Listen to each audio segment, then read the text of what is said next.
On Business News Prime Time, we start with a look at the state of our shopping malls.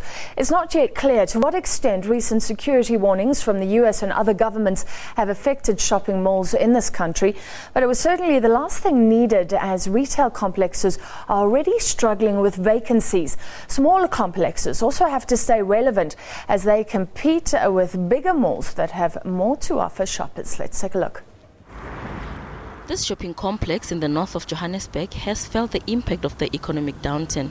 The managers say they have had difficulty letting space at the rate required per square meter. They have had to reduce rent to be able to let the space.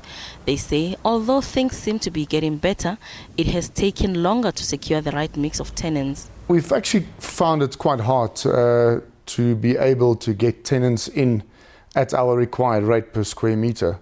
Due to the current challenge financially with some of our tenants, we had to adopt their rent by giving them a rental reduction to be able to keep them there, and then obviously to make sure their cash flow is running smoothly. Researchers say the smaller shopping complexes have a higher vacancy rate than the bigger malls. South Africans prefer a mall experience. Bigger malls are better experienced. You will also see in the SABC data that vacancies in large malls tend to be much lower, well below 3%, whereas your community centers tend to have a higher vacancy rate, 8% or more in some instances. So it's really about the kind of experience the consumer is looking for. Makoba says there is about 8% vacancy rate of smaller shopping complexes and about 3% in bigger malls in South Africa.